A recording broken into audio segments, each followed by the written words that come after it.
The movie opens with text that states, "After 9/11, the U.S. sent 10,000 troops to Afghanistan. A decade later, there were almost 100,000 U.S. armed forces there. The armed forces hired translators to help them in exchange for visas for themselves and their families. On a hot day, Master Sergeant John Kinley and his team run a checkpoint. Their translator Hadi works with Jizzy questioning drivers of vehicles about their contents. One driver becomes angry about the questions. That's when Tomcat and JJ take notice. Kinley orders Hadi and Jizzy to search the back of the truck while Chow Chow and Jack get into position. The driver is now sweating bullets and bolts in the other direction, and Kinley knows what will happen before it happens. A bomb detonates. Kinley and the team warn Jizzy and Hadi. Kinley must choose another translator. After being highly recommended, Kinley picks Ahmed. He's intelligent, quiet, and tenacious. Kinley doesn't expect any trouble from him. The team sets out to find IEDs. The next day, the team patrols the streets. They come to a building at the end of the road. Ahmed recognizes the building. He says they will need help finding what they're looking for. Nevertheless, Kinley continues. A skinny man opens up. He reluctantly lets the team in. It's just a hookah lounge. There are unconscious bodies and hookah tubes everywhere. Kinley sinks into a nearby chair, defeated. Another day, the team drives deep into the desert. Intel tells them that the Taliban are building IEDs in this location. A second translator recommends taking a back road since the shorter route is washed out due to recent rains. Kinley approves, and the team heads out. On the way there, Ahmed asks Kinley to reconsider. Kinley pulls the vehicles over. He orders two men to scope out the area from the ridge, while another contacts the eye in the sky. The ridge is clear. There's no one waiting for Kinley's team. Kinley turns to confront Ahmed, but he has the second translator to the ground and a gun at his neck. Kinley aims his gun and orders Ahmed to drop his weapon. Ahmed doesn't until the second translator confesses that the Taliban has his family. The eye in the sky confirms that Kinley's team was just moments away from an ambush. At the base, Kinley learns that Ahmed volunteered to help the U.S. Armed Forces after the Taliban killed his son. Kinley gains a new perspective on Ahmed but orders him never to disobey his commands again. Kinley vents his frustration to his superior, Colonel Vokes. Vokes can't officially approve Kinley's want to move outside official limits, but he doesn't discourage him from doing so either. Sergeant O'Brady witnesses this conversation and gives Kinley what he needs to start: a name. The team corners the guy, who is a drug dealer. Ahmed doesn't do a word-for-word translation. Instead, he has a conversation with the guy. Ahmed tosses him some money, but the guy doesn't budge. He threatens Ahmed's family and swears to kill them in front of Ahmed. Ahmed reads him carefully and tosses him another wad of cash. Kinley doesn't like this move. Ahmed finally convinces him to help the team. A drug dealer gives two locations where the IEDs are being built. That's the point, there's not one factory. There are a few to do parts of the job, then bring it all together in the end.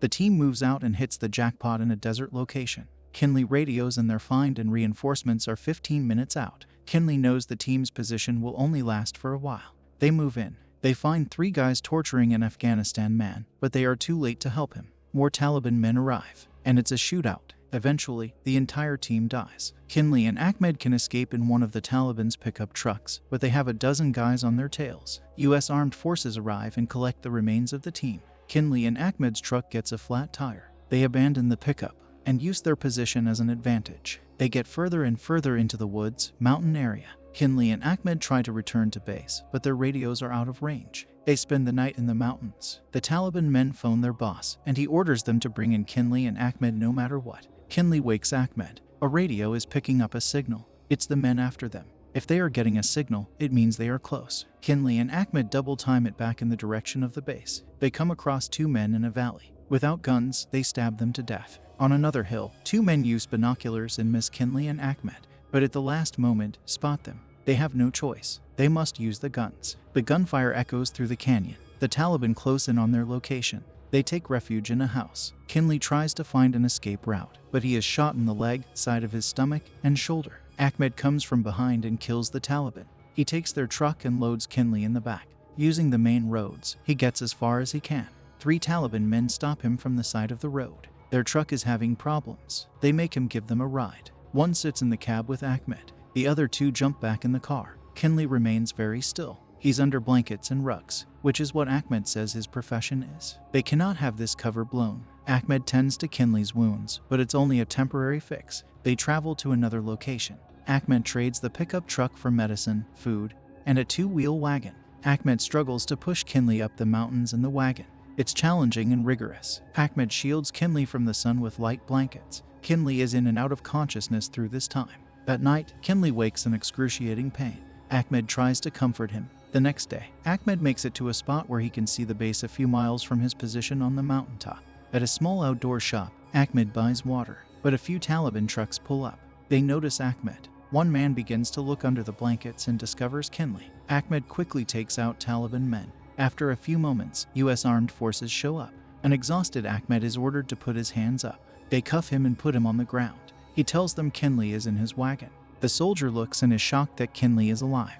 Kinley wakes in the hospital. He fades in and out. Next thing he knows, he's home in Santa Clarita, California. He grills steaks for his wife and kids. There's a hollowness behind his eyes. He learns that Ahmed and his family had to go underground. They have yet to receive their visas. Kinley calls everyone and anyone to help. He gets nowhere. He calls. He gets put on hold. He calls and must repeat his requests over and over. After being put on hold for 3 hours, he begins drinking. His family takes notice. Kinley is told before a visa can be given, there must be a background check. Kinley questions what kind of background check needs to happen for a 3-month-old. At his work office, he's there alone at night and on hold. He begins to drink. Cut to him being disconnected. And he gets angry. It's just one dead end after another. In Afghanistan, Ahmed is with his 3-month-old baby and wife. He gets a call. The Taliban know his location. His informer tells him to get out using the back door. Wait, there's a man there. Ahmed's wife grabs their to-go bag while Ahmed hides behind the door. When the intruder enters, Ahmed kills him from behind. The family escapes out the back just as the Taliban knock down their front door. In the street, Ahmed must blend in with the people. The small family quickly sits at another family's dinner table, and they play along. After the streets are clear, Ahmed and his family jump into the back of the truck. They make it out safely. Kinley is offered another solution. Private contractors. His wife offers to take out a second mortgage on the house so Kinley can pay for it. Kinley aggressively asks folks to ensure the visas are ready when needed. Folks warns him that there's a bounty on his head by the Taliban. But Kinley must do this to have peace. Kinley says goodbye to his family and flies back to Afghanistan using the alias Ron K. He meets the head of the operation. There's been a change of plans. An unofficial is coming into town and must postpone Ron's opus. Kinley refuses. He needs to evacuate Ahmed and the family today like it was planned. Kinley chooses to go alone.